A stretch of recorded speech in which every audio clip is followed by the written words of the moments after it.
The mountains of western Virginia became a critical battleground in July 1861. Union General George McClellan aimed to secure the region and control the Baltimore and Ohio Railroad. Facing Confederate General Robert S. Garnett, Garnett split his small force, sending Pegram to defend Rich Mountains Pass. Pegram's men fortified Camp Garnett, believing it impregnable. McClellan, with 8,000 men, hesitated to attack head-on. Local David Hart revealed a hidden path to Brigadier General Rosecrans, who led 2,000 men up the treacherous mountain. Rosecrans's brigade surprised the Confederates at the summit, overwhelming them in a brief, fierce fight. Pegram, realizing he was trapped, abandoned his camp and tried to escape. The Union victory at Rich Mountain opened the road into western Virginia. Union losses were light. Confederates suffered heavy casualties and over 550 captured. The battle's outcome shifted control of the region. McClellan's reputation soared.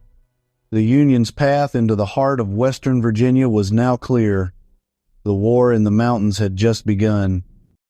News of Rich Mountain was disastrous for the Confederacy. General Garnett, realizing his position was compromised, ordered a retreat from Laurel Hill. His men, exhausted and demoralized, struggled through mud and rain only to find their escape routes blocked. Forced east over Cheat Mountain, Garnett's retreat became desperate. At Carrick's Ford, the swollen river posed a final obstacle. Garnett stayed with his rear guard, directing riflemen as Union troops closed in. Exposed on horseback, Garnett was struck by a bullet and killed instantly. His men, leaderless, fled across the river. Union soldiers recovered his body, marking Garnett as the first general killed in the Civil War. His death was a somber milestone for the Confederacy. The retreat ended in chaos and the Confederate force was shattered. The cost of war was becoming clear. The campaign in western Virginia was lost. Carrick's Ford was the tragic end of Garnett's retreat. With their commander dead, Confederate resolve collapsed. The rear guard broke, and the main body, already across the river, could only think of escape. Union troops secured the ford and treated Garnett's body with respect, a rare moment of solemnity. The Union pursuit soon ended, their mission accomplished. The remnants of Garnett's army staggered into Virginia, a shadow of their former strength. The Union now controlled western Virginia, paving the way for West Virginia's creation. The victory boosted Northern morale and made McClellan a hero. He was hailed as the young Napoleon. Washington took notice, seeking a general who could win. The war's first campaign had ended in decisive Union success. The stage was set for greater battles. The nation braced for what was to come. In Washington, the cry was, "On to Richmond!" President Lincoln needed a victory. Brigadier General Irvin McDowell was given command of the Army of Northeastern Virginia and thousands of green volunteers. McDowell knew his men were unprepared, but political pressure forced his hand. On July 16, 1861, the largest army yet seen in North America marched out of Washington. The march was chaotic and discipline broke down. The summer heat took its toll. McDowell's target was the railroad junction at Manassas, defended by General Beauregard's Confederates behind Bull Run. McDowell planned to outflank the Confederate line, but his slow approach gave Beauregard time to prepare. Another Confederate army under General Johnston was poised to reinforce Beauregard. The stage was set for the first great battle of the war. As McDowell's army neared Manassas, he ordered a reconnaissance at Blackburn's Ford on July 18. Tyler advanced with artillery and infantry. The woods across Bull Run were silent until Longstreet's Confederates unleashed a devastating volley.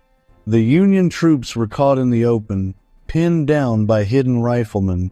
The firefight intensified. turning a skirmish into a brutal clash. Tyler realized he'd stumbled into the main Confederate line and ordered a retreat.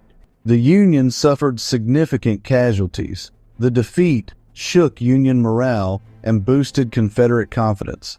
McDowell now knew a frontal assault was impossible. The lesson was clear: this war would not be easy. In Richmond, political battles raged alongside military ones. Robert Toombs, fiery Secretary of State, grew frustrated with his limited power and clashed with President Davis. Longing for action, Toombs resigned on July 21, the day of the First Battle of Manassas. He was quickly commissioned as a brigadier general, trading politics for the battlefield. Davis needed a steady hand in the cabinet and chose Robert Hunter of Virginia. Hunter, calm and respected, brought stability to the Confederate government. His appointment signaled a maturing administration ready for a long war. The Confederacy was moving beyond revolutionary fervor. It was building the institutions needed to survive. The change from Toombs to Hunter reflected a government settling in for a protracted struggle. The war was no longer just about glory. It was about endurance. The Confederacy was preparing for the long haul. Richmond, now the Confederate capital, buzzed with activity. In July 1861. The Provisional Congress convened in the Virginia state capitol, a symbol of Southern resolve. Leaders like Howell Cobb and Alexander Stephens gathered to build a nation at war. President Davis addressed Congress, calling for unity in an army of 400,000 men. The request signaled a long, brutal conflict ahead. Congress worked urgently, raising armies, finding money, and passing laws to organize the government. The sound of war drew closer. The Union Army was on the march just miles away. On July 21, a telegram arrived from Manassas, bringing news of a great battle. The city held its breath. The fate of Richmond and the Confederacy hung in the balance. The reality of war was at their doorstep. The decisions made in Richmond would shape the nation's future. The struggle for survival had truly begun. General Beauregard, hero of Fort Sumter, commanded Confederate forces at Bull Run but was outnumbered. He needed reinforcements from General Joseph E. Johnston in the Shenandoah Valley. Johnston's mission was to keep Union General Patterson occupied, but he saw a chance to slip away using cavalry under J.E.B. Stuart. To deceive Patterson, Johnston moved his army by rail to Manassas, a bold, innovative maneuver. The journey was slow, but it worked. Patterson was fooled, and Johnston's troops began arriving on July 20. Johnston, senior in rank, deferred to Beauregard's battle plan out of courtesy. The two Confederate armies united, evening the odds against McDowell. The high command in Richmond watched anxiously as the armies prepared for battle. The use of railroads to move troops was unprecedented. The Confederates now had a fighting chance. The fate of Manassas would be decided by their combined strength. The coming battle would test both leadership and resolve. On the night of July 20, 1861, a nervous calm settled over Bull Run. Thousands of young men, most facing their first battle, tried to sleep. In the Union camp, McDowell planned a flanking attack at Sudley Springs, hoping to surprise the Confederates. The plan was complex, requiring precise timing from an inexperienced army. On the Confederate side, Beauregard also planned to attack, aiming to cut off the Union retreat. Both armies prepared to outflank each other, setting the stage for chaos.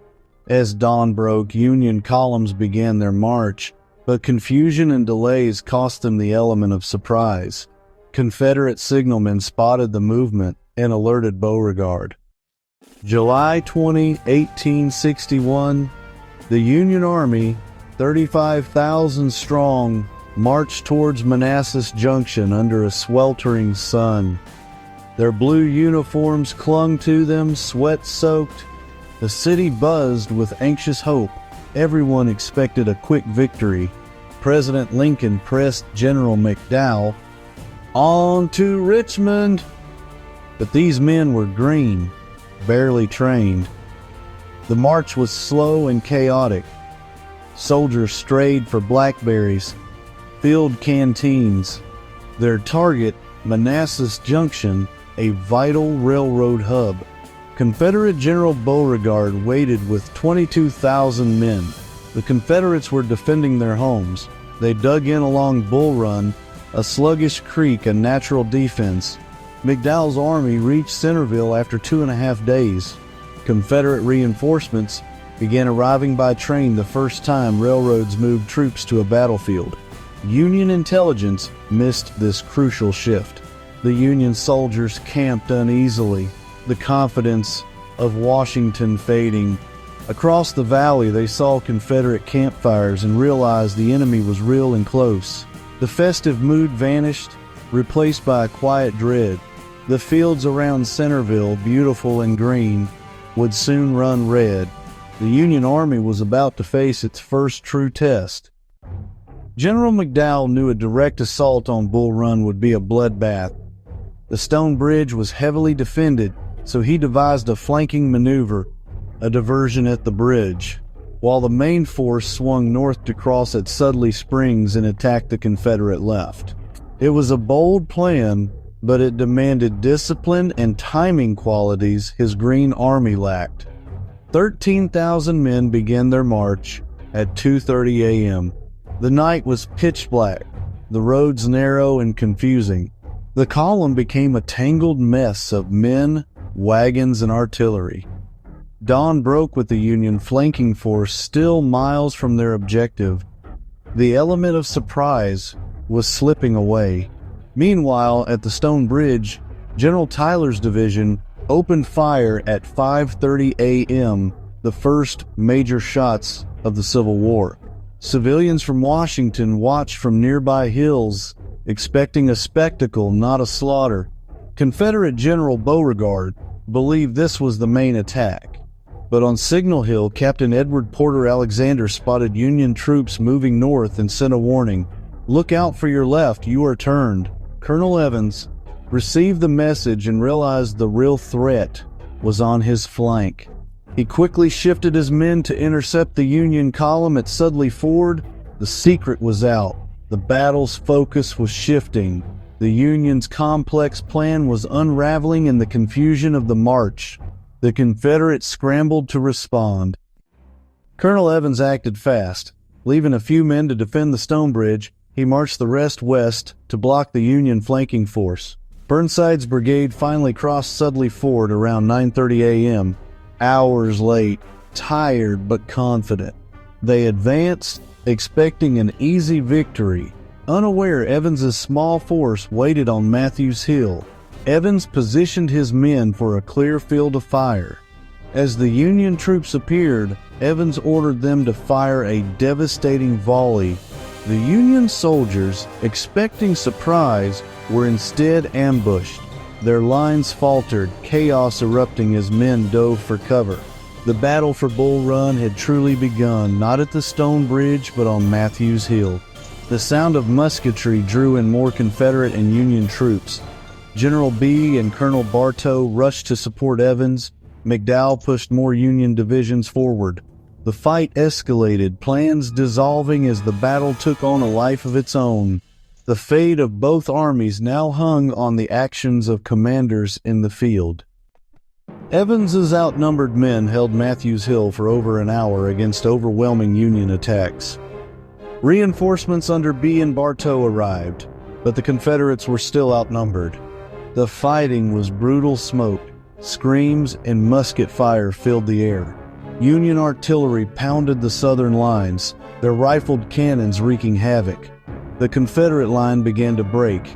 Men fled in panic. General B tried to rally his troops, but the pressure was too great.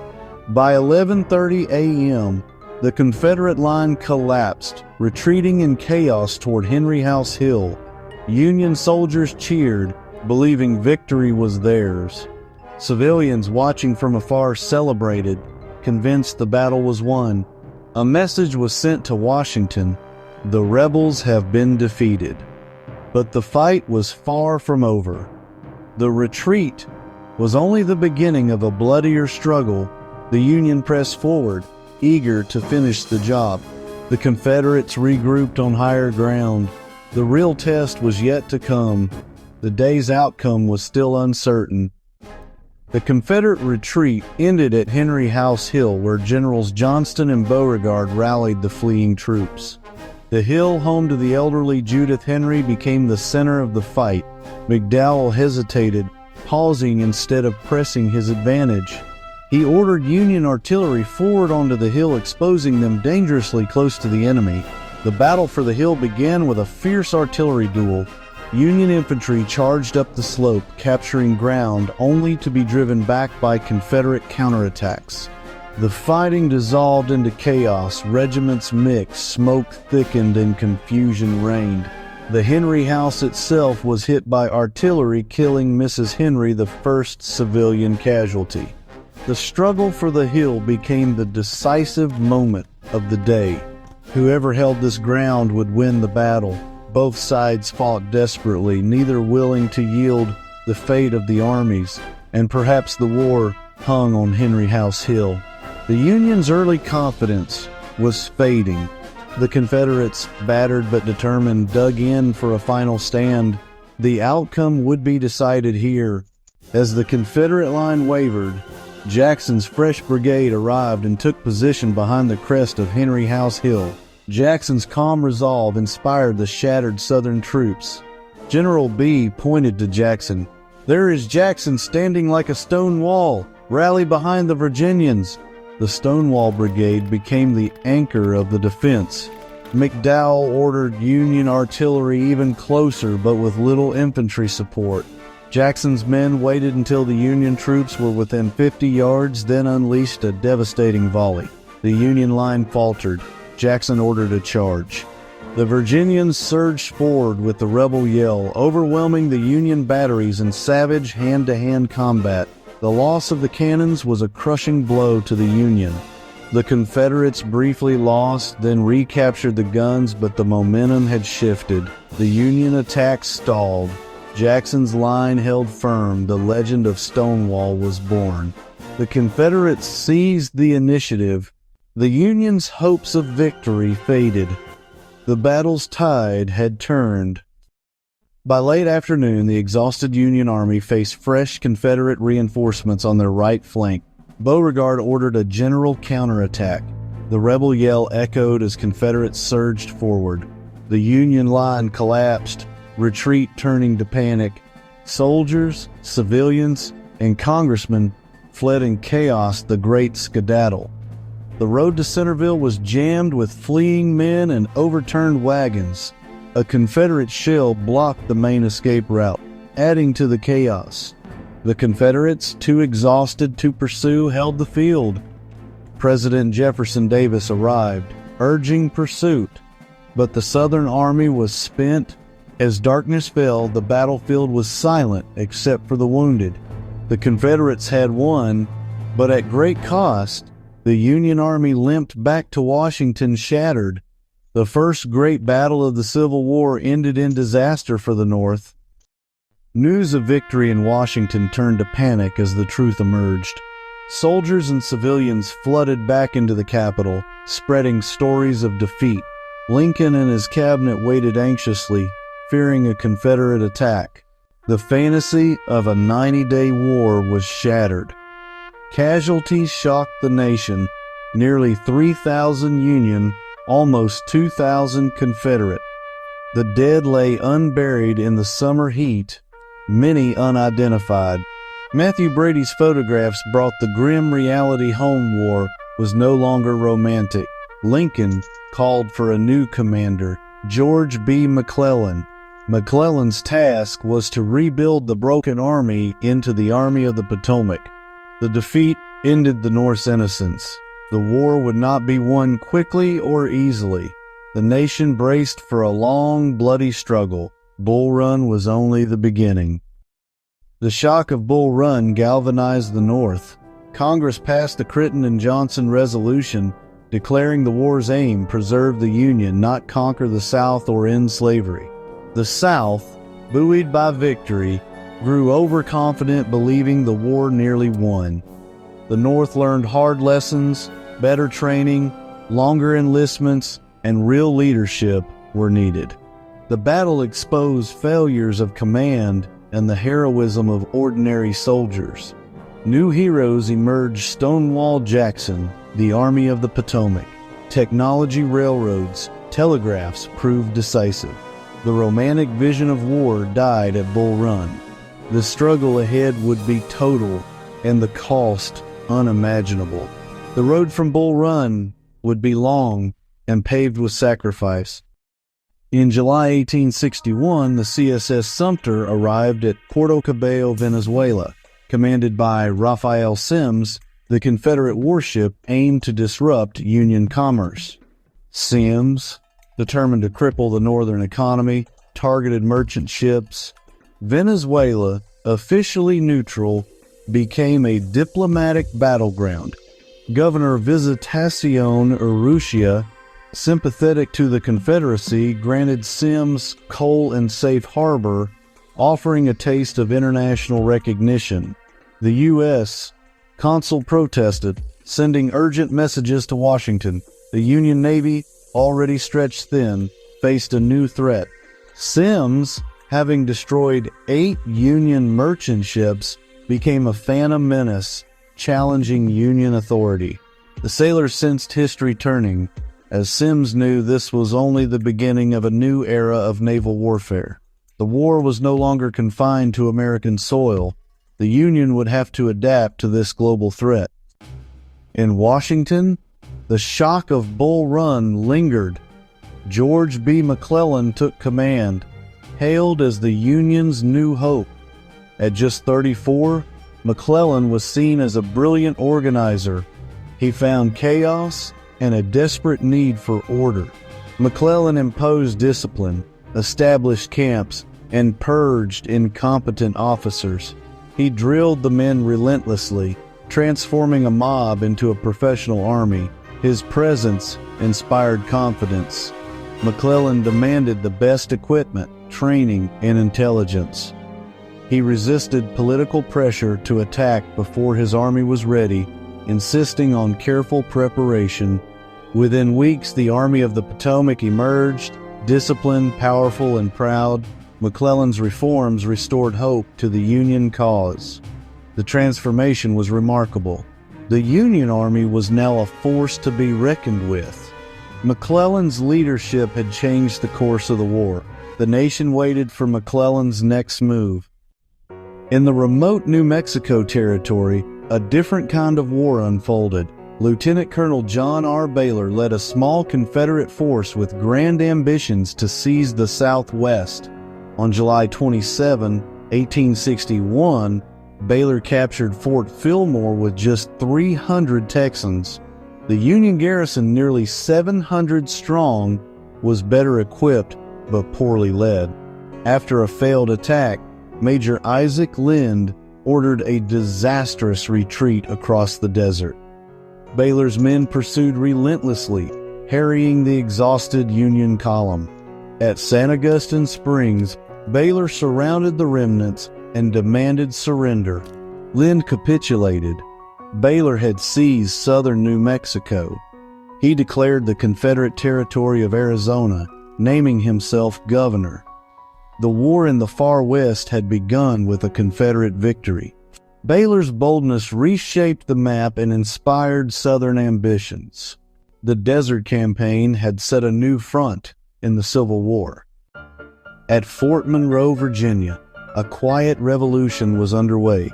General Benjamin Butler, a pragmatic Union commander, faced a dilemma when 3 enslaved men sought refuge.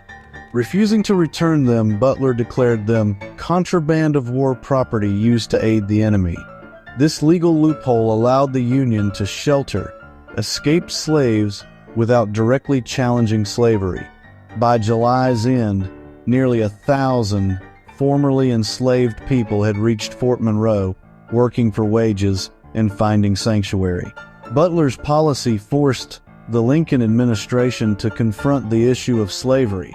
On July 30, 1861, Butler wrote to Washington demanding clarity on the status of these people. His actions sparked debate and set a precedent for emancipation. Every escaped slave weakened the Confederacy and strengthened the Union. Butler's decision was the first step toward a war for freedom. The conflict's meaning was shifting. The Union was now fighting for more than just preservation, it was fighting for liberty. The road to emancipation had begun at Fort Monroe. The war's moral stakes were rising. General McClellan understood the power of the press and public image. He granted journalists and photographers access to his army, shaping a narrative of strength and discipline. Matthew Brady's photographs brought the war home, while McClellan imposed strict censorship to protect military secrets.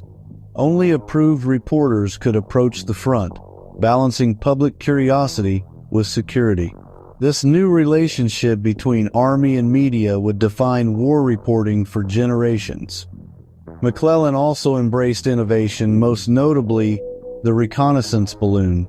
On August 3, 1861, Professor Thaddeus Lowe ascended in a hydrogen balloon from the USS Fanny, the world's first aircraft carrier. From above, Lowe observed Confederate positions, sending real-time intelligence via telegraph. This aerial perspective revolutionized battlefield awareness. The Confederates, baffled and alarmed, dubbed it the Yankee Monster.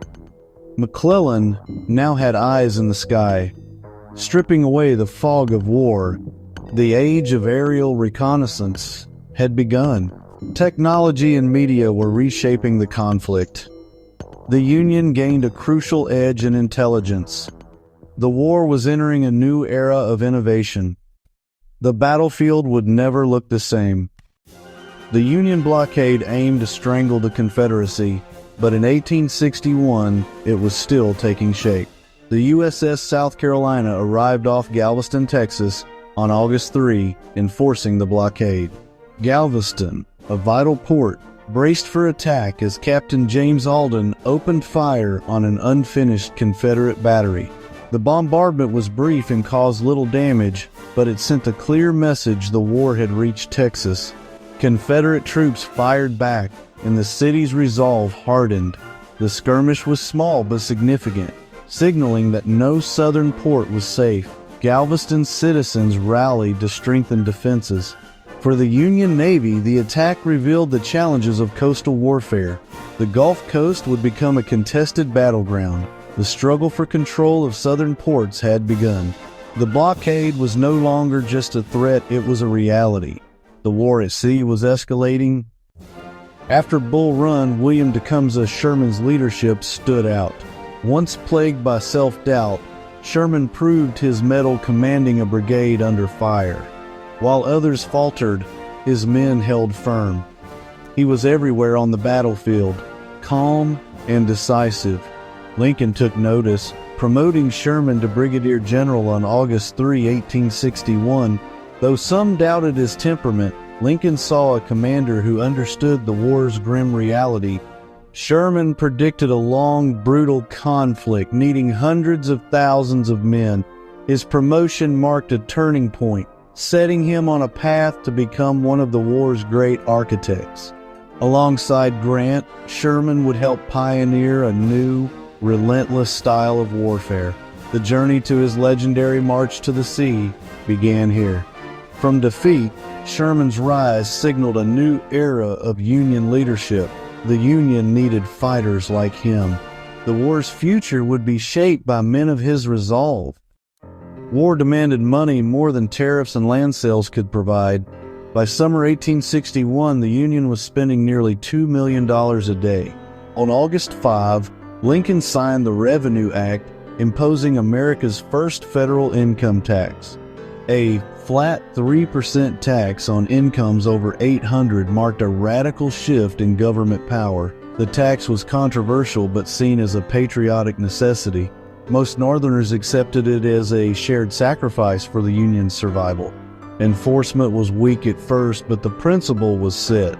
The government now claimed the right to tax citizens directly in crisis. This financial revolution would reshape the nation.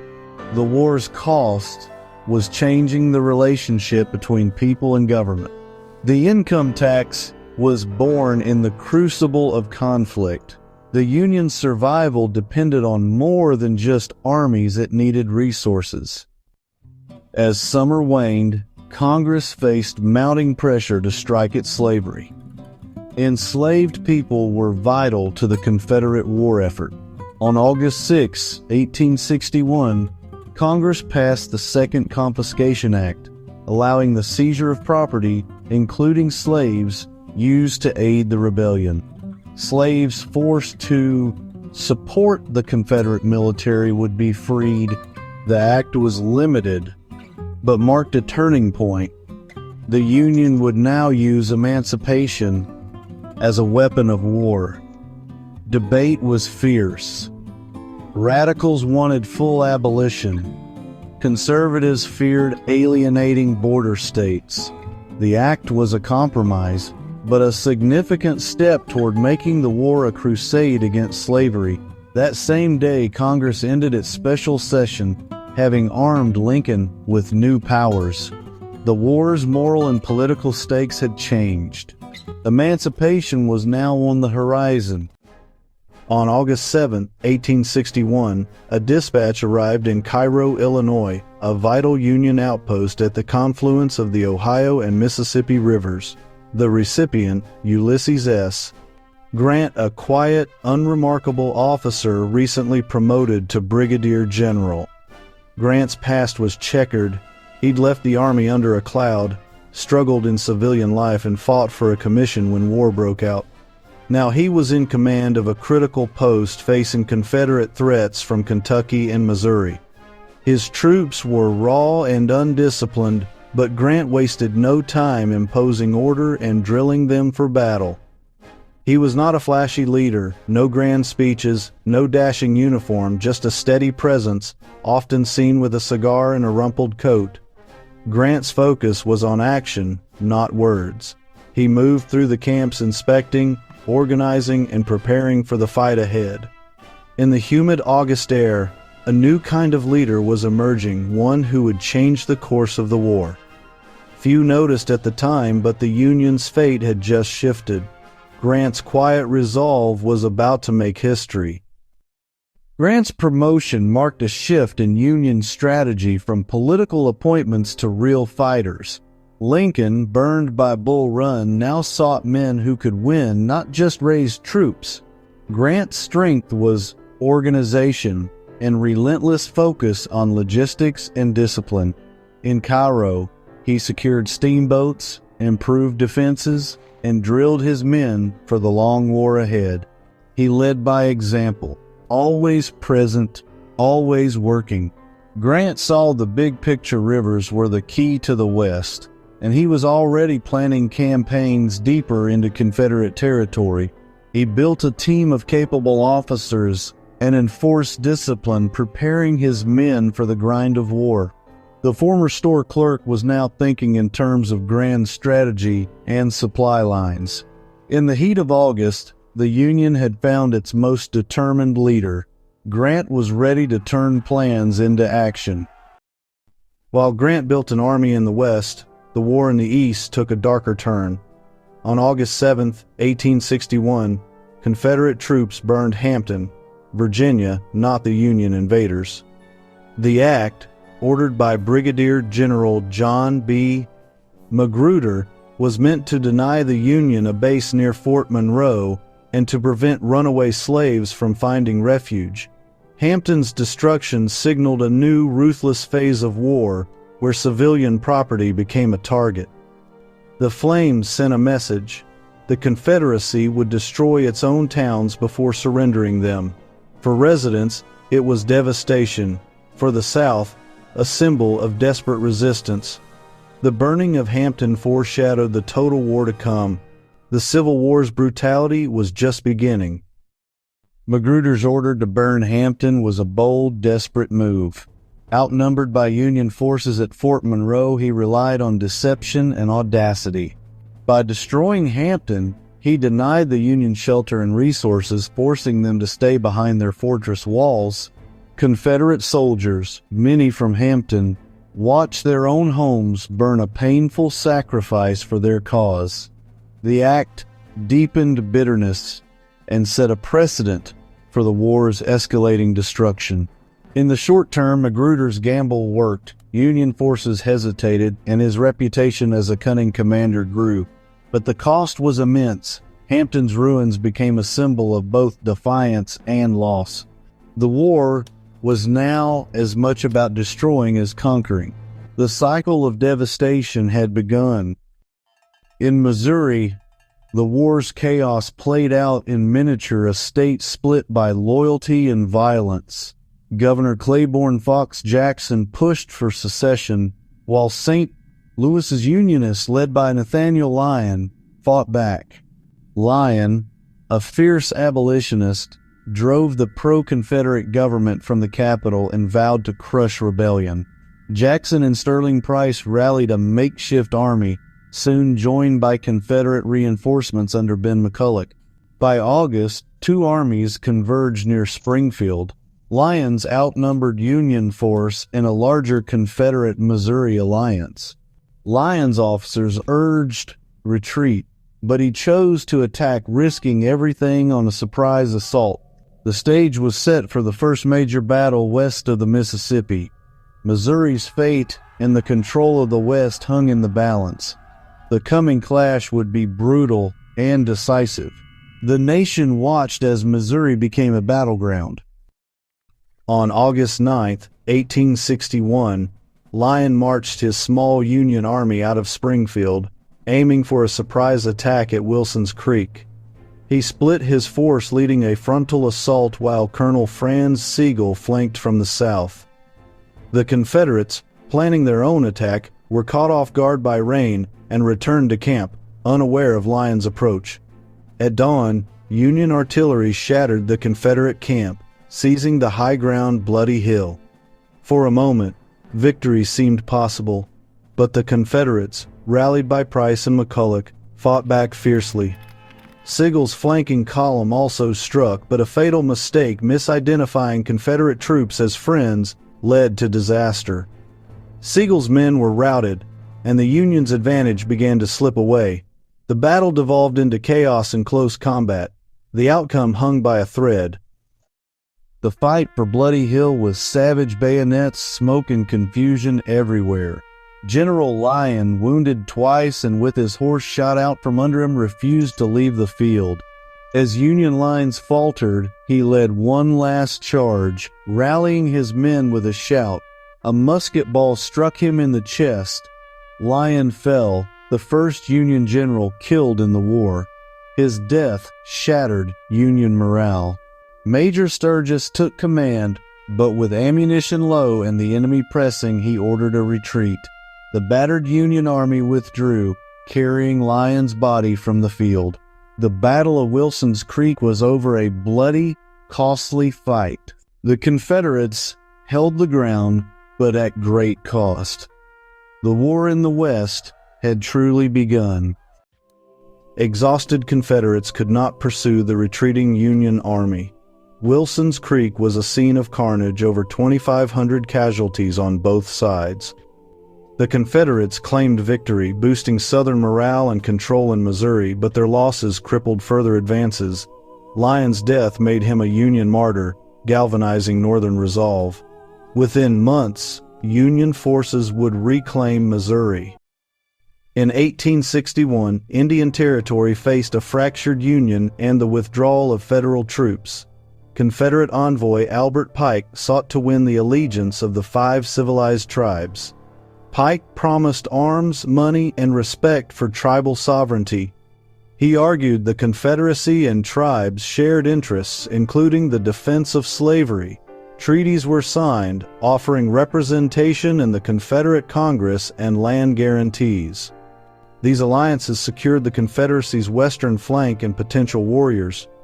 For the tribes, it was a gamble, with memories of broken U.S. promises looming. The decision, made in crisis, would have consequences for generations as the tribes were drawn into the Civil War. The Cherokee Nation, led by Principal Chief John Ross, was deeply divided as the Civil War loomed. Ross, cautious and experienced, wanted neutrality. He saw the war as a white man's conflict. But Stand Watie, a rival and slaveholder, pushed for alliance with the Confederacy, raising troops without official sanction. The Cherokee teetered on the edge of their own civil war, mirroring the nation's larger conflict. To prevent disaster, Ross called a council at Tahlequah, where thousands debated their future. The Union's abandonment of forts and the Confederacy's growing presence made neutrality seem impossible. The other tribes had already joined the South, and the Cherokee risked isolation.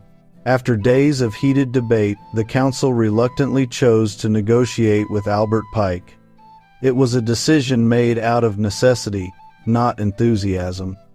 The Cherokee sided with the Confederacy, hoping to preserve unity and sovereignty. The choice would fracture the nation and haunt its people for years. The Cherokee's internal struggle reflected the impossible choices faced by many in a divided America. Their alliance with the South was a desperate bid for survival. The consequences would be profound, both for the Cherokee and for the war in the West. In Washington, D.C., the war was fought not just on battlefields, but in the shadows. Rose O'Neal Greenhow, a well-connected socialite, became the Confederacy's most effective spy in the capital. Using her charm and network, she gathered critical intelligence on Union plans, directly aiding the South's victory at Bull Run. Her home became a hub for secrets, but her activities soon drew the attention of Allan Pinkerton, head of the new Union Detective Agency. Pinkerton placed her under surveillance, collecting evidence of her espionage. On August 23, 1861, Pinkerton raided Greenhow's home, catching her destroying evidence. Maps, military reports, and coded messages were found proof of her role as a Confederate agent. Greenhow was placed under house arrest, but her defiance continued. Her story symbolized the personal stakes and bitter divisions of the war. Even in captivity, she remained a thorn in the Union's side. The battle for information was as fierce as any fought with guns. In the capital, trust was a rare commodity, and loyalty could be deadly. After Bull Run, the Union realized brute force alone wouldn't win the war. The Navy, led by Secretary Gideon Welles, launched the Anaconda Plan, blockading the South and seizing key ports. The first target, Hatteras Inlet, North Carolina, a haven for Confederate privateers disrupting Union shipping. To stop them, the Union needed to capture Forts Hatteras and Clark. Flag Officer Silas Stringham and General Benjamin Butler led a joint naval and land assault, the first major amphibious operation of the war. 7 warships and nearly 900 troops set sail from Hampton Roads on August 26, 1861. The Outer Banks' treacherous weather threatened the mission from the start. The plan? Bombard the forts from the sea, then land troops to attack from the rear. Success depended on coordination, firepower, and luck with the weather. The Union's strategy marked a new phase in the war, one of innovation and combined arms. As the fleet approached, a literal and figurative storm gathered off the North Carolina coast. The outcome would test the resolve of both sides. At dawn on August 28, 1861, the Union fleet appeared off Hatteras Inlet, outgunning the Confederate defenders. Stringham's ships used a new tactic, circling and firing broadsides, making them hard targets and delivering relentless bombardment. Fort Clark's defenders, outmatched and terrified, abandoned their post for Fort Hatteras.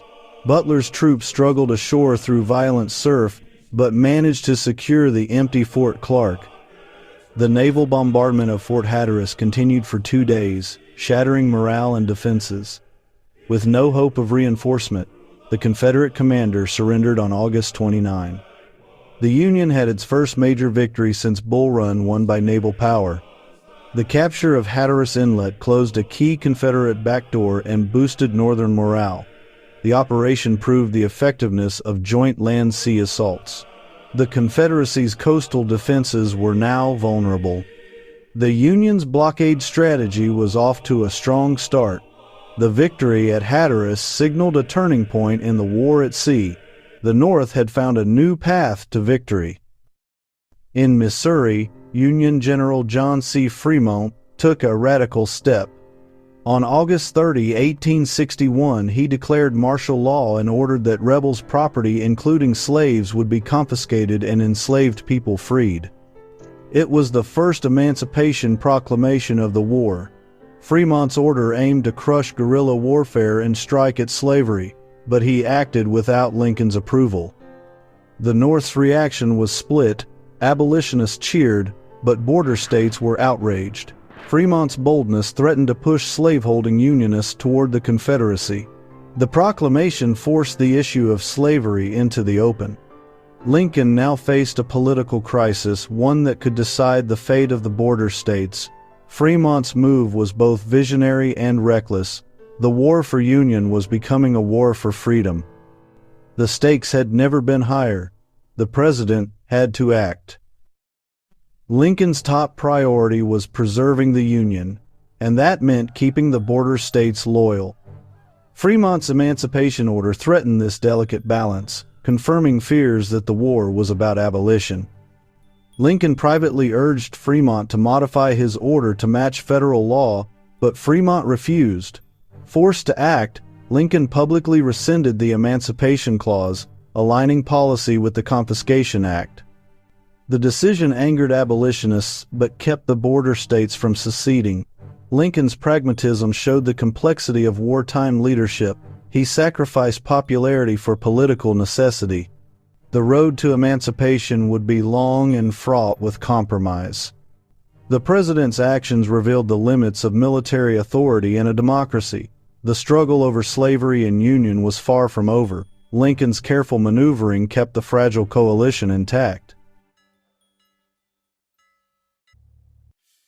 Kentucky's neutrality was always fragile, a state divided by loyalty and geography. Both Union and Confederacy courted the state, knowing its strategic value. In early September, Confederate General Leonidas Polk broke the stalemate, occupying Columbus, Kentucky. This violation of neutrality outraged the legislature and gave the Union the moral high ground. Ulysses S. Grant responded by seizing Paducah, securing key river routes for the North. The illusion of neutrality was shattered. Kentucky became a battleground. Both armies now occupied the state, ending its balancing act. The war in the West was about to erupt in full force. Kentucky's fate would shape the course of the conflict. The struggle for the border states had reached a critical point. The choices made here would echo across the nation. The Civil War's next chapter was about to begin. St. Louis, September 1861, a pivotal moment in a nation divided. The city buzzed with soldiers and supply wagons, a constant stream of men and material flowing through its streets, all in support of the Union cause. The air was thick with anticipation and uncertainty, but beneath the surface, a crisis grew, one that threatened to overwhelm the city's already strained resources. The Union's Western Department, led by the ambitious and controversial Major General John C. Fremont, found itself facing a challenge it was ill-equipped to handle. The relentless battles in Missouri were taking their toll, with wounded and sick men pouring into St. Louis from the battlefields, overwhelming the existing infrastructure. Makeshift hospitals overflowed, struggling to cope with the sheer volume of patients. Every available space was converted into a ward, but it was never enough. Disease and neglect ran rampant, exacerbated by the unsanitary conditions and the lack of adequate medical care. The suffering was immense. The Army's Medical Corps was woefully unprepared for the scale of the crisis, lacking the resources and manpower to effectively address the growing needs. Faced with this dire situation, a group of concerned citizens, ministers, doctors, businessmen, recognized the urgent need for action. They decided to act, driven by a sense of civic duty and a deep compassion for the suffering soldiers. Reverend William Greenleaf Eliot, Jr., a prominent Unitarian minister, and banker James E. Yateman, a respected figure in the city's financial circles, led the charge, galvanizing the community into action. They saw the suffering firsthand and knew that civilian aid was not just helpful but absolutely essential to alleviate the crisis. On September 5, these dedicated individuals gathered together. In a formal meeting, they convened to form what would become known as the Western Sanitary Commission.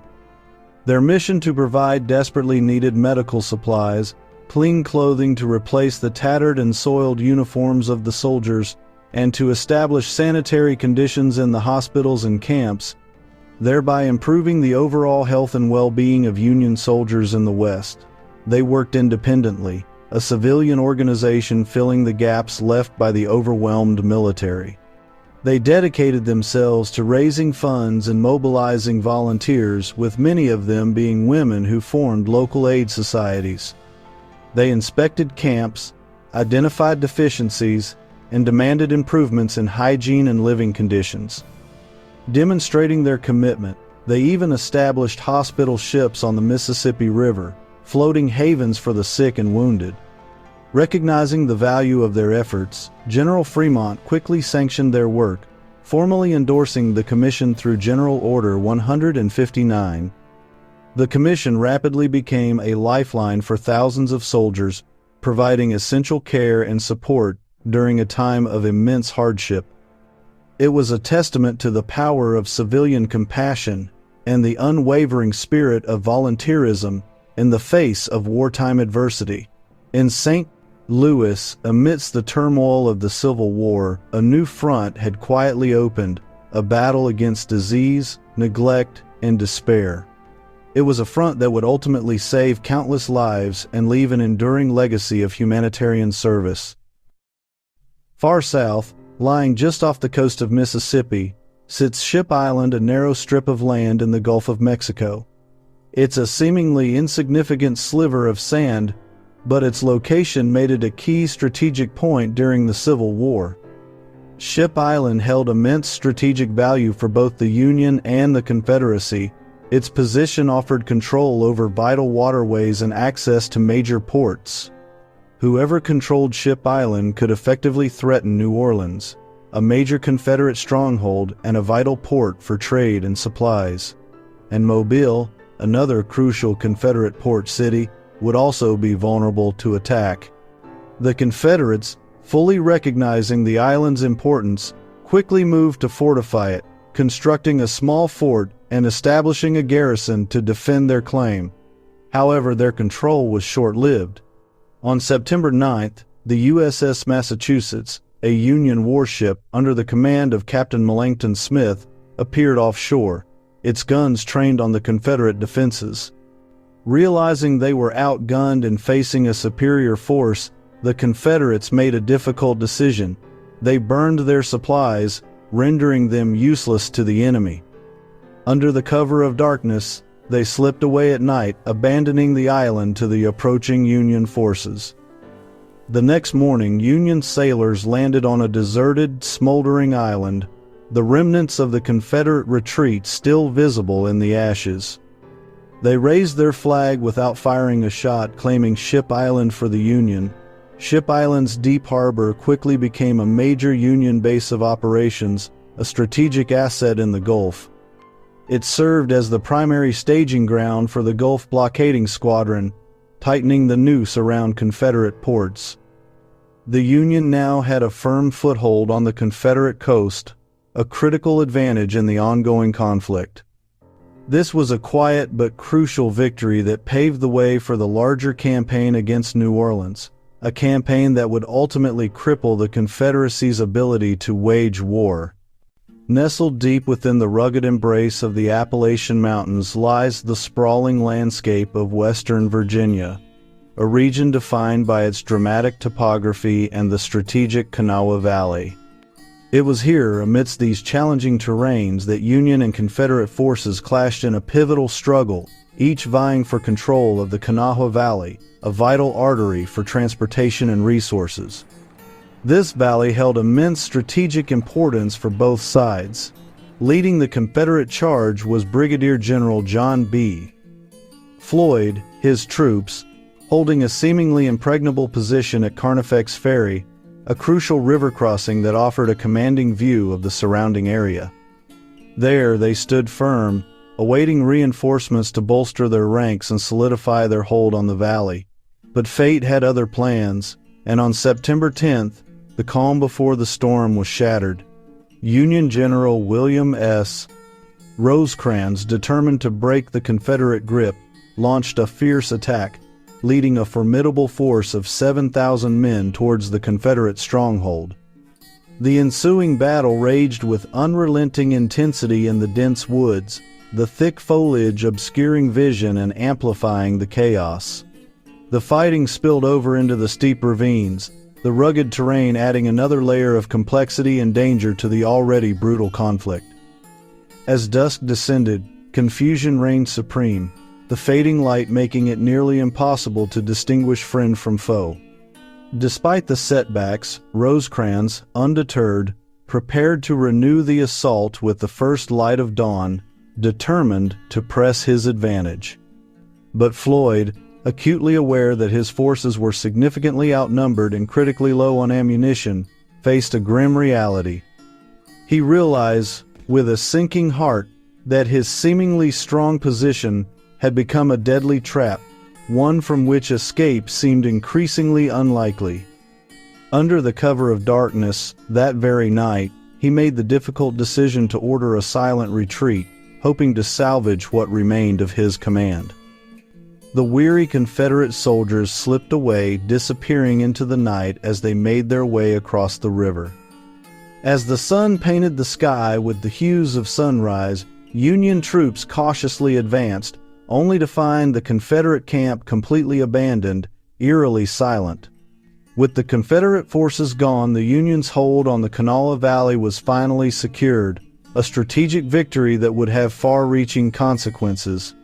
This triumph proved to be a key step toward the eventual creation of West Virginia, a new state forged in the crucible of conflict. Kentucky, a border state, tried to remain neutral as war raged, but in early September, Confederate General Leonidas Polk seized Columbus, violating that neutrality. The Kentucky legislature, feeling betrayed, demanded all Confederate troops withdraw. Polk refused, insisting he'd leave only if Union forces did the same. The legislature turned to the U.S. government for help. Union troops under Ulysses S. Grant, already in Paducah, were now welcomed as protectors. Polk's move backfired, pushing Kentucky firmly into the Union camp. The Confederacy lost a vital state and a strategic river border, an enormous setback. General Robert E. Lee arrived in Western Virginia, tasked with reclaiming the region for the Confederacy. His target, the Union stronghold on Cheat Mountain, guarding a key supply route. Lee devised a complex plan, dividing his 9,000 men into columns to surround the Union garrison. But rain, fog, and rough terrain doomed the operation. Columns got lost, communication broke down. A key attack was called off when a Confederate commander overestimated Union strength. The main assault never materialized. After days of confusion and minor skirmishes, Lee called off the attack. His first field command ended in failure, earning him the mocking nickname Granny Lee. In Missouri, the war turned neighbor against neighbor. By mid-September, Union Colonel James Mulligan's 3,500 men were besieged in Lexington by Major General Sterling Price's 18,000-strong Missouri State Guard. Cut off from water and supplies, the Union garrison faced relentless attacks. Then, Price's men rolled water-soaked hemp bales forward as mobile shields, inching closer under fire. The Union artillery was powerless against the sodden bales. The noose tightened. Mulligan's men, exhausted and desperate, faced an inevitable end as the hemp bale fortress closed in. The advancing hemp bales broke Union morale. Out of water and ammunition, Mulligan's men surrendered on September 20th. Over 3,000 Union soldiers became prisoners. Supplies and funds fell into Confederate hands. Sterling Price's victory electrified Missouri's Confederates, but it was fleeting. Unable to hold Lexington, Price soon retreated before advancing Union forces. The battle was a tactical win but a strategic dead end. The siege showed the chaos of war in the West's raids, retreats, and temporary victories. The war for Missouri was far from over.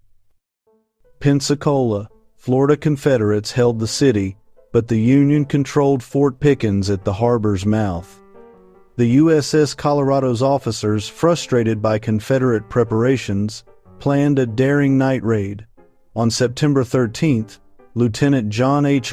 Russell led 100 sailors and Marines in small boats. They slipped into the Navy Yard, spiked a large cannon, and stormed the privateer Judah. After a brief, fierce fight, they set the schooner ablaze. The raiders escaped under fire, suffering casualties but succeeding. The raid sent a clear message: the Union Navy could strike anywhere, even in the heart of Confederate territory. On September 17, 1861, Union sailors landed on Ship Island, Mississippi, a sliver of sand with outsized strategic value. Raising the Stars and Stripes, the Union secured a vital base for blockading the Mississippi coast and launching future attacks on Confederate ports. For Admiral Farragut, Ship Island would become the key to unlocking the Mississippi River. Meanwhile, Confederate Secretary of War Leroy Pope Walker resigned. President Jefferson Davis replaced him with Judah P. Benjamin, a sharp-minded administrator. Benjamin's appointment signaled a shift the Confederacy was maturing. It demanded organization and competence at the highest levels. The transition from Walker to Benjamin marked a turning point in Confederate leadership. Both moves would shape the war's next phase. The war was about strategy and leadership. The siege of Lexington, Missouri ended in disaster for the Union on September 20, 1861. Colonel Mulligan's men, trapped and out of water, watched helplessly as General Sterling Price's Missouri State Guard advanced behind fireproof hemp bales. After 8 days of resistance, thirst and relentless Confederate fire forced Mulligan to surrender. Price's victory delivered a major morale boost to the Confederacy and secured the Missouri River Valley at least for a time. The Union's defeat exposed the challenges of fighting in the border states, divided loyalties, stretched supply lines, political pressure. General Fremont faced harsh criticism for failing to reinforce Lexington. The Battle of the Hemp Bales was a humiliation for the Union, but the struggle for Missouri was far from over. Union forces would regroup, and the bitter fight for control of the state would continue. For the Confederacy, Lexington was a high point. For the Union, a painful lesson in the complexities of civil war. The war in Missouri became a microcosm of the larger national conflict, brutal, unpredictable, and deeply personal. The struggle for the West was just beginning. On October 1, 1861, the Confederate Mosquito Fleet captured the USS Fanny, seizing supplies and exposing Union logistics. The victory was a rare naval success for the South. That same day in Virginia, Confederate generals proposed an invasion of Maryland, hoping to rally support in the border state and march on Washington. President Davis doubted the South's ability to supply such an offensive and rejected the plan, insisting the Confederacy remain on the defensive. The war would grind on, with neither side able to deliver a knockout punch. The South's resourcefulness at sea and its missed opportunity on land revealed the limits of both ambition and capacity. The conflict settled into a war of attrition, with no easy victories in sight. On October 2, 1861, Kentucky's John C. Breckinridge, former vice president sitting U.S. senator, fled his home, abandoning the Union for the Confederacy. His dramatic escape symbolized the final collapse of compromise in the border states. Breckinridge's journey from statesman to Confederate general mirrored the nation's descent into civil war. 2 days later, the U.S. Navy took a leap into the future. Alarmed by Confederate ironclad construction, Secretary Gideon Welles approved John Ericsson's radical design, a low-turreted ironclad to be built in just 100 days. The USS Monitor was born a machine of war that would change naval history. Lincoln, ever the innovator, championed the project despite skepticism. The Monitor's construction marked the end of wooden navies and the dawn of armored, steam-powered warfare. As Breckinridge crossed into Confederate lines, the Union prepared to unleash a technological revolution. The war was no longer just about men and muskets' invention adaptation, the race to outthink the enemy. The lines between old and new, north and south, blurred as the conflict entered a new phase. The future of warfare was being forged in iron and steam. On October 7, 1861, Thomas J. "Stonewall" Jackson was promoted to Major General, a recognition of his steadfastness at Manassas. Jackson, eccentric and deeply religious, inspired fierce loyalty and fearlessness in his men. His new command, the Shenandoah Valley, Virginia's breadbasket, a strategic corridor threatening Washington, D.C. Jackson's task was daunting: defend the valley against superior Union forces. The assignment was perfect for his audacity and tactical genius. This quiet promotion set the stage for his legendary Valley Campaign, where he would outmaneuver and outfight larger Union armies. Jackson's rise signaled the Confederacy's reliance on bold, independent commanders. His actions would soon terrorize Washington and disrupt Union plans. The war's outcome would hinge on leaders who could turn the tide with speed and cunning.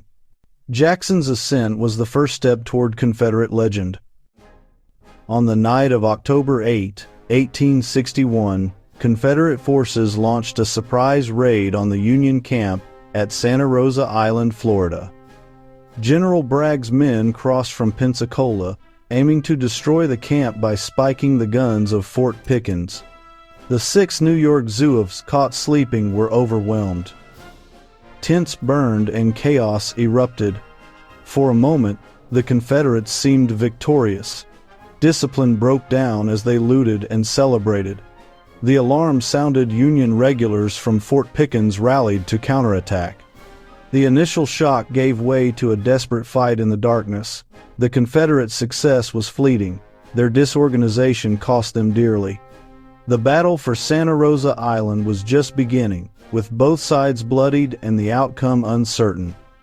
The raid showed that even remote outposts were not safe from sudden violence. The war's reach was total, and no one could sleep easy. The Union's resolve would soon be tested. The night's chaos set the stage for a fierce dawn counterattack. As dawn broke, Union forces at Fort Pickens counterattacked, determined to reclaim their camp from the Confederate raiders. Major Vages led regulars into the burning chaos, clashing with Anderson's Confederates in a fierce firefight. Vages was captured, his men held firm, rallying the shattered Zouaves and pushing the enemy back. With ammunition low and Union warships ready to fire, Anderson ordered a retreat. The withdrawal turned into a running battle as Union troops pressed the attack. The Confederate raid began with surprise and fire but ended in a costly, hasty escape. Both sides suffered, but the Union held the island and repelled the assault. The battle was small in scale but a sharp reminder of the war's brutality even far from the main fronts. The Union's victory at Santa Rosa Island restored morale and secured a key foothold. The Confederates learned that bold raids could bring pain but not always lasting results. The war's lessons were written in blood and fire. On November 7, 1861, the largest U.S. fleet ever assembled attacked Port Royal Sound, South Carolina. Flag Officer DuPont's 77 ships targeted 2 Confederate forts with a specific goal. The Union's plan sees a deep-water base to tighten the blockade on Charleston, as DuPont's ships steamed in elliptical patterns, bombarding the forts with relentless, accurate fire. Confederate defenders, outgunned and inexperienced, watched their earthworks crumble under the onslaught. After hours of pounding, Fort Walker was systematically destroyed. Its defenders could no longer hold. The Union's industrial might and naval innovation proved overwhelming. The Confederate line broke, and the fate of Port Royal was sealed. The battle showcased the power of steam and steel over earth and courage. The Union Navy had found its southern stronghold. The Anaconda Plan was tightening. The Confederacy's coastline was now dangerously exposed. By afternoon, Confederate troops abandoned Fort Walker and Fort Beauregard, leaving behind cannons, supplies, and their battle flag. Union forces landed, raising the stars and stripes over the captured earthworks, and secured a vital base at remarkably low cost. The victory electrified the North and gave the Union Navy a foothold deep in Confederate territory. Port Royal became the headquarters for the South Atlantic Blockading Squadron, crippling Southern trade. The fall of Port Royal sent shockwaves through the Confederacy. Its coastline was now vulnerable, its morale shaken. Plantation owners fled, leaving behind thousands of enslaved people who seized the chance for freedom. The Port Royal experiment began as Northern teachers and missionaries arrived to help the newly freed build new lives. The Union's triumph was both military and social, a rehearsal for Reconstruction. The war's front lines now included classrooms and fields, not just forts and ships. The Confederacy's wound would never fully heal.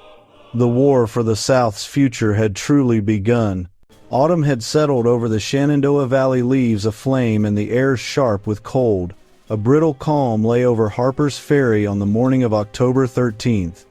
Confederate Colonel Turner Ashby, a cavalryman famed for daring raids, rode north with 300 militiamen and 2 field pieces.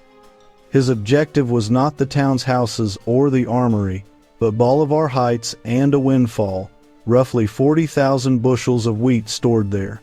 Harper's Ferry still bore the scars of John Brown's raid. The U.S. Armory machinery had been removed earlier that year, but warehouses of grain wheat piled in sacks on Bolivar Heights were vital. Winter food for Confederate armies if seized. Union forces held the heights under Colonel John W. Geary, including the 28th Pennsylvania Greenmen, given steep earthworks to hold. They dug hurried fortifications, blue uniforms stark against the brown ridge. At dawn, Ashby unlimbered 2 small guns. Their shots cracked into the morning, testing the Union line. His cavalry dismounted and became infantry, swarming up gullies and wooded slopes toward the grain depots. Confederate volleys and rebel yells echoed. Men labored up steep terrain, slipping in mud and clinging to roots. Across the Potomac, heavy Union artillery on Maryland Heights rained shells down, its plunging fire exact and deadly. Ashby pressed with grit, but as afternoon waned, the assault faltered under canister and accurate counter-battery fire. Casualties mounted. The Confederates, bloodied, began a tactical withdrawal into the Virginia hills. Ashby failed to seize the full wheat stockpile. The sacks left on the heights bore witness to a prize not taken. Yet the raid mattered. It demonstrated Confederate reach and the danger posed by mounted raiders to Union foraging and supply lines. For common soldiers on both sides, the scrap for Bolivar Heights taught a brutal truth. A sack of grain was a military objective worth dying for. The valley fell back into uneasy calm, but every farm and granary would now be seen as part of the battlefield. Strategically, the raid forced Union commanders to guard supply points more heavily, diverting men and artillery. It underscored the war's logistics. Food, like iron and powder, was now a target in a war of attrition. You would have smelled cordite and damp earth, heard the groan of wounded, felt powder grit on your lips. Hands rifled through sacks, measuring hope in mouthfuls of grain, a grim economics of survival. Bolivar Heights remain contested high ground, a small slice of a conflict where every ridge and barn might decide a winter's fate. While men fought for wheat on the heights, the next battle was being waged on paper and ink in Richmond. In Richmond, the Confederate treasury faced a stark reality, a war to fund, but scant coin to spend. Southern wealth sat in land and crops, not liquid funds or gold reserves held by Northern banks. On October 17th, the Confederacy issued Treasury notes promises to pay in the future, embellished with allegorical vignettes. Each note promised payment of a sum 2 years after ratification of peace, essentially a long-dated IOU backed by anticipated crops or victory. To raise $100 million, the government launched a produce loan. Planters pledged cotton, tobacco, or grain in exchange for bonds. Those bonds served to back the paper currency, creating an appearance of tangible value land and fields as collateral on paper. Notes moved through market stalls, soldiers were paid, merchants accepted bills, and quartermasters bought supplies. Even with crude printing, these slips became the Confederacy's financial bloodstream until confidence wavered. Newspapers ran editorials linking patriotism to acceptance of the notes and shaming those who refused them. But as more notes printed, merchants began to balk and prices rose. The currency's health depended on belief in Confederate success. Richmond's presses churned, but each new sheet diluted value. What was a promise became an inflationary promise. Unlike the North's specie and credit networks, the Confederacy had no reliable gold backing, only hope and harvests. Officials tallied pledges. Wagon loads of cotton and tobacco were pledged. Notes issued against future value, aiming for $100 million. Wealth exchanged hands in contracts. A planter's crop became a government bond. The farmer accepted deferred payment in a time of uncertainty. Households balanced ledgers by candlelight. A rising stack of greenbacks at market meant less grain per bill at the store. Inflation crept into everyday life. Wages bought less, and the poor felt the squeeze first. When Confederate victories arrived, confidence rose and notes circulated freely. Defeat would have the opposite effect. Thus, the currency was as much a bet on arms as on agriculture, a wartime currency whose fate rode with the armies. In practical terms, notes paid soldiers, bought rifles and wagons, and kept quartermasters supplied. The system worked while the war was young and hope held sway. Its long-term viability was far less secure. The produce loan became a symbol, a measure of Southern solidarity and willingness to sacrifice property for nationhood. Yet behind closed doors, clerks worried. How many more sheets before confidence cracked? The $100 million was real on paper and perilously ephemeral in practice. It bought an immediate army at the price of future stability. As Richmond balanced its ledgers, Washington reeled from a different disaster on the Potomac. A cold drizzle fell along the Potomac near Leesburg on October 21st, the river swollen and the banks slick with mud. Ball's Bluff rose sheer over 100 feet of steep bank with the river at its base. A reconnaissance across the river was ordered. Colonel Charles P. Stone sent a force under Colonel Edward D. Baker. Nearly 1,700 men began to cross in a handful of inadequate boats. 2 flatboats and a leaky skiff, a logistical mistake that would prove fatal. They landed in a cramped clearing at the cliff base and tried to form ranks with the river behind them. Above them, hidden in the trees, Colonel Nathan Evans and veteran Confederate regiments waited, perfecting a lethal enfilade. When Union troops attempted to deploy, Confederate volleys poured into their exposed lines, accurate, sudden, and deadly.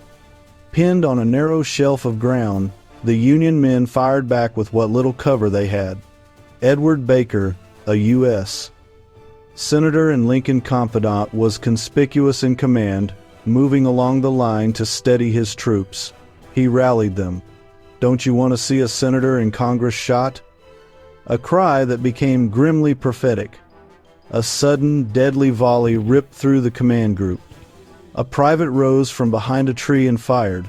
A ball struck Baker in the head. Another tore through his chest. He fell dead instantly. Baker's sudden fall shattered morale. Panic spread. Men scrambled down the muddy bluff for the few boats. Boats were swamped. Soldiers were shot while swimming, and many drowned under the weight of wet uniforms and gear. The defeat cost the Union dearly. Roughly 220 killed, 226 wounded, and over 550 captured. Confederate losses were far lighter, fewer than 160 in total. News of the disaster and of a sitting U.S. senator killed reached Washington like a thunderclap. The death of Edward Baker, the only sitting senator to fall in battle, stunned Congress and the President. The House and Senate formed the Joint Committee on the Conduct of the War, a body that would scrutinize and hound Union commanders for years. It introduced political oversight into military matters, altering command culture in Washington. Ball's Bluff was a case study in poor intelligence, inadequate river logistics, and underestimating terrain. From then on, commanders scrutinized river crossings and command decisions with new urgency. For the families of the fallen and the halls of power, Ball's Bluff was more than statistics. It was a bitter human reckoning. While the East reeled, the West delivered a contrary outcome on the same day. Hundreds of miles west, Missouri was a torn border state.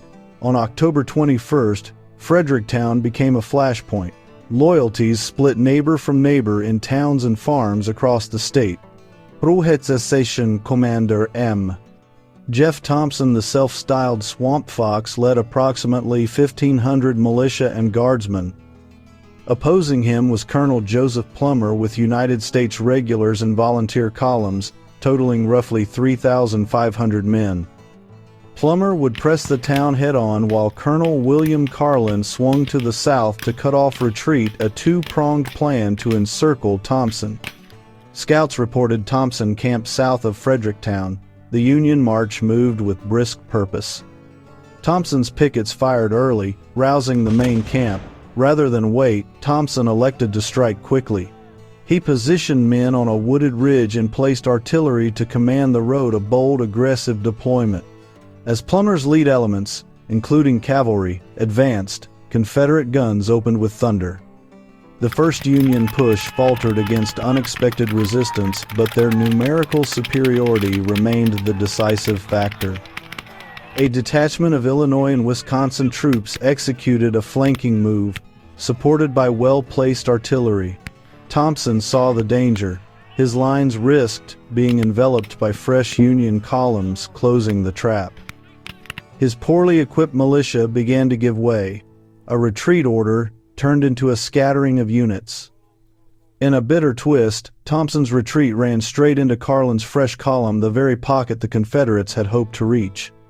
What began as an orderly fallback became a running fight. Union forces pressed and broke the rebel cohesion. By day's end, the Union had seized a key artillery piece and scattered Thompson's command. Confederate casualties numbered over 150, including killed and wounded. Union losses were far lighter, under 80. The victory secured a critical region for Union control and bluntly curtailed secessionist momentum in the area. For his leadership, Colonel Joseph B. Plummer was promoted the next day, October 22nd, to Brigadier General of Volunteers. The promotion signaled the Union willingness to reward competent field commanders regardless of politics. Tactically, the battle demonstrated disciplined maneuvering, frontal pressure while another column sealed exits. It also showed the weakness of poorly trained militia when faced with coordinated regulars and volunteers. For Fredericktown civilians, the battle meant occupation, disrupted harvests, and a sharpening of local loyalties, a microcosm of the border war. While the West secured a victory, the Confederates in Virginia moved to reorganize command, a foreshadowing of larger change. On October 22, Jefferson Davis ordered a consolidation. The Army of the Potomac, the Shenandoah troops, and Aquia District folded into one command. He appointed General Joseph Johnston to command the new Department of Northern Virginia, a steady, cautious organizer. Johnston's appointment brought unity of command and an emphasis on defensive preparation along key approaches to Richmond. It professionalized what had been a patchwork of rival commands, a crucial move in 1861's fluid campaign environment. On October 24, William G. Parson Brownlow published the Knoxville Whig, a defiant Unionist paper deep in secessionist Tennessee. A fiery Methodist preacher turned editor, Brownlow used the press as a weapon, blistering editorials that attacked Jefferson Davis and secession leaders. One excerpt thundered, "We have lived to see the rights of American citizens, living in the bogus Confederacy, trampled underfoot." Another column warned of a newfangled government with Jeff Davis as a dictator, language meant to inflame and rally Unionists. Brownlow's words were a lifeline to isolated Union supporters. They also made him a marked man in Confederate Tennessee. Confederate authorities moved to silence him, fearing martyrdom if they acted too openly, but the net would soon close. On October 31st, a rump session of Missouri's pro-cession legislators met in Neosho after being driven from Jefferson City. They passed an ordinance of secession, an act performed by exiled men, recognized only by Confederate sympathizers in Richmond. The result was two competing governments, the Union-backed provisional government in Jefferson City and a shadow regime claiming legitimacy from Neosho. On the ground, it meant guerrilla war and brutal partisan violence. The formal vote did little to magically give the Confederacy Missouri's resources. Richmond ratified the Neosho Ordinance as a propaganda victory. The Confederacy now claimed Missouri as the 12th star, at least on paper. For Confederate morale, it was useful. In practice, the state remained contested in a bloody internal conflict. For Unionists in East Tennessee, the arrival of the Whig was proof they were not alone. Copies passed hand to hand in secret. In the North, Brownlow became a symbol of defiance and a rallying figure for Union sympathizers in the border states. Confederate authorities weighed arrest against the risk of creating a martyr, a calculation that reveals the power of outspoken press in wartime. For a short time, the press kept running its pages, a combustible mix of journalism, invective, and resistance. The Whigs' words deepened divisions inside families and communities, public print amplifying private rupture. Soon the presses would be silenced in the region, but Brownlow's voice had already traveled far. October's last week showed how power could be asserted by both ink and ordnance. Neither alone could end the struggle, but each shaped hearts and maps alike. And in Washington, a new figure would step into supreme command that very week. The Union's early disasters, Manassas and Ball's Bluff, eroded faith in the aging General Unit Chief Winfield Scott. At 75, Scott was a venerable figure but too infirm to lead dynamic offensives. On November 1st, Abraham Lincoln appointed 34-year-old George McClellan general on a chief, a man nicknamed Little Mac. He inherited the task of turning scattered recruits into an army, the Army of the Potomac, and of restoring public confidence.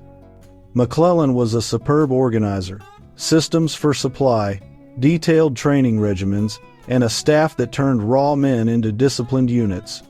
He drilled soldiers relentlessly, turning a retreating mob into the nucleus of a professional army. But McClellan's genius was shadowed by caution. He habitually overestimated enemy strength and hesitated to risk his force. His obsession with preparation made him a brilliant organizer and a sometimes reluctant fighter. The North celebrated. McClellan inspired hope, and the press dubbed him the young Napoleon. Lincoln, eager for competence, entrusted the fate of 500,000 men to his new general. Yet armies sat poised across rivers. Grand campaigns would wait as winter drilling, fortification, and supply work consumed months. The war became an exercise in logistics and endurance as much as in tactics. October's events threaded together: raids that targeted supplies, paper that funded armies, blunders that shocked Washington, and vibrant local resistance in the border states. They shaped the chessboard for 1862, consolidated Confederate command, a centralized Union army, and contested border states. Each piece moved with consequence. Commanders learned, adjusted, and prepared for bloodier campaigns ahead. But every organizational shift and political decision was paid in human lives, bodies, graves, and grieving families. Back home, letters arrived folded with mud and blood, and households counted the war's tangible cost. Lessons were clear: better reconnaissance, secure river logistics, unified command, and the power of propaganda all matter. Each factor would determine victories and disasters in the months to come. As autumn yielded to winter, regiments stockpiled wood, repaired tents, and readied for a season of drill and waiting. Staffs mapped spring offensives. Ambition simmered under the surface of cold camps. The pieces had been set. With spring would come the true test and the question: could organization, courage, and strategy turn sacrifice into a decisive outcome? History would answer in battles yet to be fought.